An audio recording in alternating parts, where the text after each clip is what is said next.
372 arrested, $24.7 billion seized. Federal agents just dismantled the largest 3.4 tons of fentanyl seized overnight, enough to kill every Californian.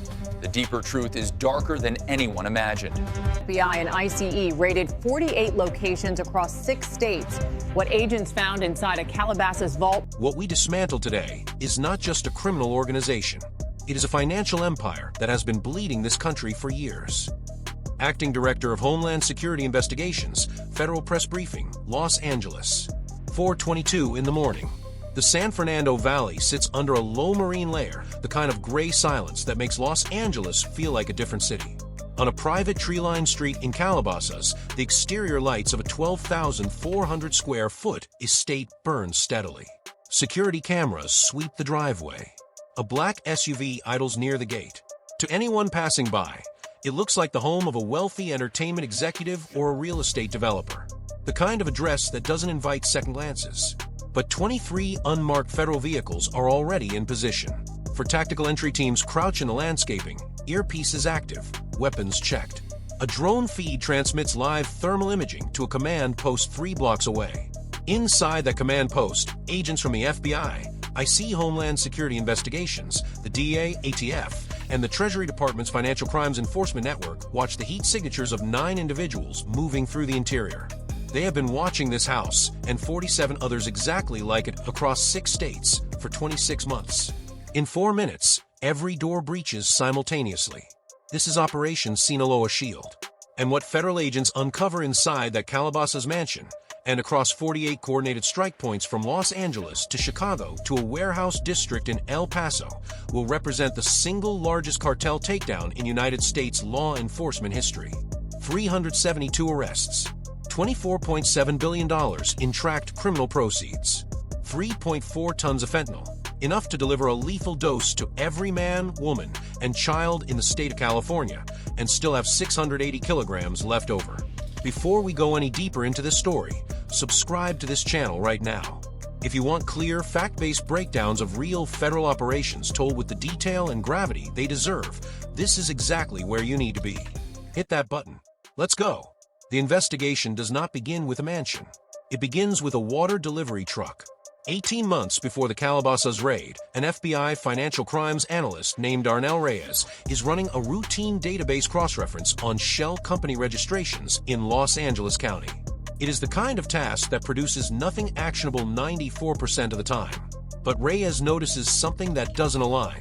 A company registered as Clear Flow Hydration Solutions, LLC, a bottled water distribution firm incorporated in Nevada with a Los Angeles operational address, has filed corporate tax documents showing $6.2 million in gross annual revenue. Standard, unremarkable, except the address it lists as its primary warehouse is a 1,800 square foot commercial unit in Sun Valley. That square footage, at industry standard warehouse efficiency, could process approximately $840,000 in annual bottled water volume. Not $6.2 million. The gap is $5.36 million. And it does not belong to bottled water. Reyes flags it. A joint FBI-DA financial forensics unit picks it up 11 days later. They pull the company's logistics filings. Clearflow's delivery routes on paper cover 14 zip codes across the San Fernando Valley. But GPS data subpoenaed from a fleet management vendor shows the trucks making stops at 73 separate addresses, 27 of which are not listed in any business filing. Agents conduct discrete physical surveillance on 9 of those unlisted stops over a 34-day period. At 6 of them, they observe cash transactions. At 2, they observe vacuum-sealed packaging being transferred in daylight, disguised inside branded water company cartons. This is the first thread. And once federal investigators begin to pull it, the entire architecture of a $24.7 billion criminal infrastructure begins to unravel. What agents find is not a traditional cartel supply chain. What they find is a corporation. The Sinaloa Line network operating under what federal documents refer to as the Castellano Vega organization has spent 7 years constructing a layered business infrastructure specifically designed to survive law enforcement scrutiny. At its foundation are 214 registered shell companies spread across 11 states and incorporated in 4 countries: the United States, Mexico, Panama, and the United Arab Emirates. These entities include logistics firms, import-export companies, a licensed pharmaceutical distribution intermediary registered in Nevada, 3 commercial real estate holding companies, and, most notably, a financial technology startup incorporated in Delaware that processes cross-border payments. That fintech company, registered as Orvex Capital Group LLC, is how the money moves. Over the 26-month investigation, Treasury FinCEN analysts trace $4.1 billion flowing through Orvex's licensed payment rails. The company uses AI-generated invoices, documents produced by a proprietary software system that creates legitimate-looking commercial records for fake service transactions. Each invoice corresponds to a real business registered somewhere in the network. Each transaction clears standard anti-money laundering filters because the documentation is structurally indistinguishable from legitimate international commerce. The DEA's Digital Forensics Unit eventually cracks the system through a single compromised username-password pair recovered from a cooperating informant in Guadalajara. What they find inside Orvex's back-end servers is a transaction ledger covering 31 months of activity, 347 distinct bank accounts across 19 financial institutions, cryptocurrency conversion records showing $1.7 billion moved through 6 unregulated offshore exchanges, and a client roster of 88 individuals who receive regular wire transfers labeled as consulting fees, licensing royalties, and software development contracts. None of those 88 people are software developers. 43 of them are currently in federal custody. But what agents found next changed everything. Buried inside Orvex's server architecture, the FBI Cyber Division discovers a secondary encrypted partition. Inside it, operational logistics data for the physical distribution network. This is not just financial infrastructure.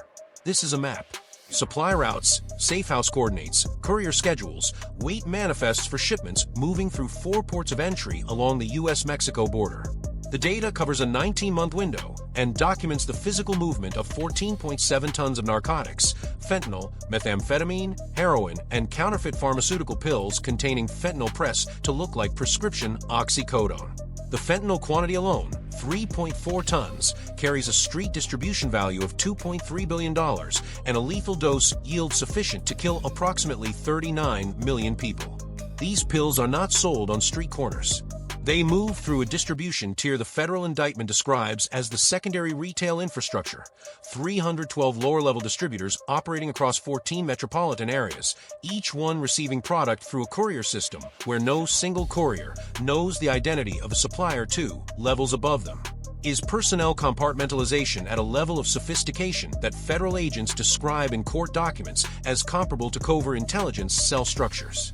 The courier who delivers product to a Los Angeles area mid-level distributor knows 1 phone number and 1 drop point. Nothing else.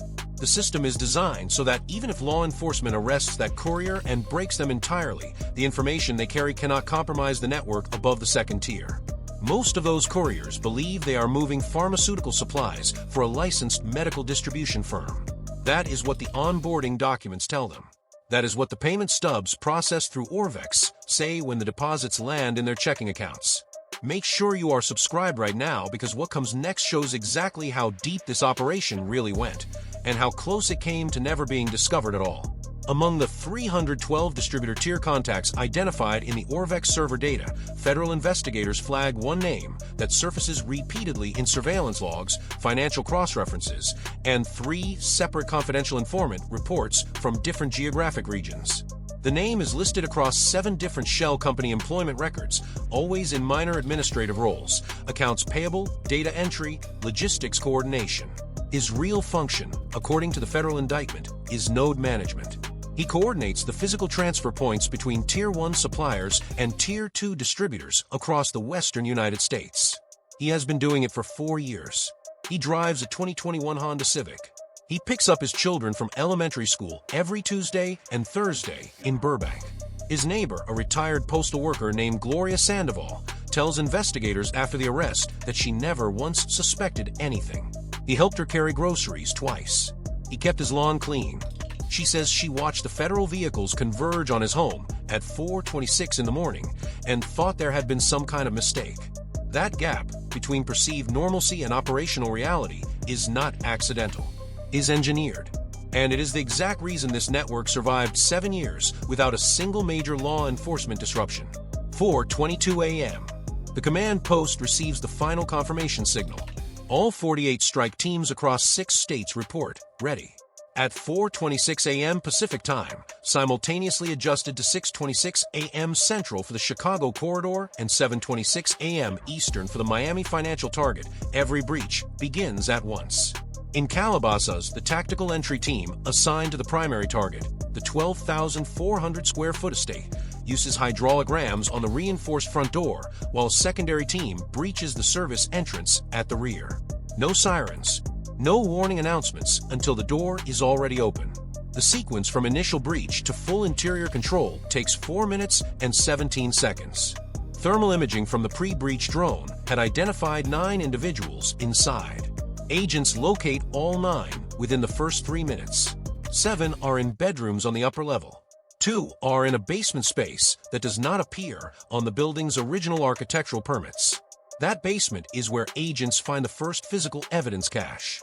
3 minutes 40 seconds after entry, AK-9 unit signals positive on a built-in wall panel adjacent to a climate-controlled wine storage room. Behind a reinforced steel door disguised as a built-in wine rack, agents find a vault space measuring approximately 400 square feet. Inside, 847 kilograms of compressed fentanyl in heat-sealed transport bricks. For $0.3 million in U.S. currency bundled in vacuum-sealed packages. 23 semi-automatic firearms, 4 of which are federally designated assault-style weapons. 14 encrypted hard drives. And 6 commercial-grade document shredders, all running, all hot. Agents pull the shredder bins. The material inside is partially destroyed but recoverable. Digital forensics teams bag all 14 hard drives. Across the 48 simultaneous raid locations, the seizure inventory accumulates with precision. By 7 a.m. Pacific Time, 2 hours and 34 minutes after the first breach, federal agents have secured 3.4 tons of fentanyl, 1.9 tons of methamphetamine, 214 kilograms of heroin, 2.7 million counterfeit oxycodone pills with confirmed fentanyl content, $47.6 million in U.S. currency, $12.3 million in foreign currency equivalents, 312 firearms, including 67 illegal automatic conversions, 44 vehicles, including 9 armored SUVs, and 214 encrypted digital devices. The financial seizure order, executed simultaneously by Treasury against 347 bank accounts and 6 cryptocurrency exchange wallets, freezes $1.2 billion in liquid assets within the first 12 hours. What do you think this level of financial architecture inside a domestic criminal network means for how we regulate shell companies and cross-border payment processing? Leave your thoughts in the comments. We want to hear from people who understand what they just watched. By 9 a.m., 372 individuals are in federal custody.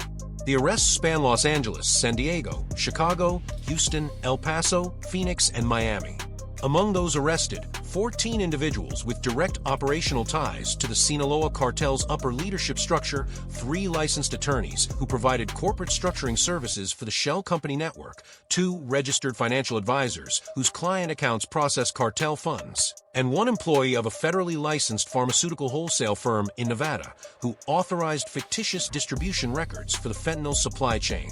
Federal indictments, 211 sealed grand jury indictments filed across 7 federal judicial districts, charge the defendants with counts including narcotics trafficking, continuing criminal enterprise, money laundering, wire fraud, RICO conspiracy, and illegal firearms possession. Interpol red notices are issued for 19 additional individuals believed to be located outside U.S. jurisdiction, 14 of them in Mexico and 5 in the UAE. The FBI director, in a statement issued at 11 a.m. Eastern, calls Operation Sinaloa, SHIELD, the most significant disruption to cartel financial infrastructure ever executed on American soil. The acting ICE HSI director describes the $24.7 billion in total tracked criminal proceeds, including the $1.2 billion in frozen assets, the physical cash and contraband, and the financial value of dismantled operational capacity, as representing a systemic financial threat that reached into licensed American business infrastructure at a depth we are still fully mapping. That last phrase matters. Still fully mapping. This is not just a story about a mansion in Calabasas. That is the visible edge of something that runs through the foundation of legitimate commerce, through licensed payment processors, through registered legal entities, through bank accounts at institutions that file their compliance reports on time and pass their audits. The Castellano-Vega network did not hide in the shadows. It hid in the light. It used the infrastructure of legal capitalism, shell companies, fintech licensing, pharmaceutical distribution permits, as camouflage. And it worked for 7 years. The FBI's internal after-action assessment, portions of which were provided to the Senate Intelligence Committee, identifies 3 specific regulatory gaps that allowed the Orvex payment system to operate undetected. Insufficient beneficial ownership disclosure requirements for Delaware Incorporated LLCs, regulatory lag in applying anti-money laundering protocols to fintech payment processors, and inadequate cross-agency data sharing between FinCEN and DEA's Financial Intelligence Unit. Those gaps still exist. Operation Sinaloa, SHIELD closed one network. The regulatory conditions that allowed it to grow remain in place. If this network could build a $24.7 billion criminal enterprise inside licensed American business infrastructure, operating for 7 years before a bottled water revenue discrepancy triggered a second look, where else is it happening right now? Inside which logistics firm? Through which payment processor? Behind which import-export company that clears customs every single week? The answer to that question is what federal analysts are working on this morning. If this story stayed with you, if the scope of what you just heard is still landing, hit like and subscribe so these investigations keep reaching the people who need to see them. This channel exists to bring you the real mechanics of federal operations, the financial architecture behind criminal networks, and the stories that define what law enforcement in America actually looks like at its most consequential level. Every subscriber makes it possible to keep going deeper. Tell us in the comments, what time is it where you're watching, and which part of this story hit hardest for you? Operation Sinaloa, SHIELD is not over. The arrests have been made. The vaults have been emptied. But 19 individuals remain at large. The regulatory gaps remain open. And somewhere right now, another water delivery truck is pulling into a parking lot that no one is watching.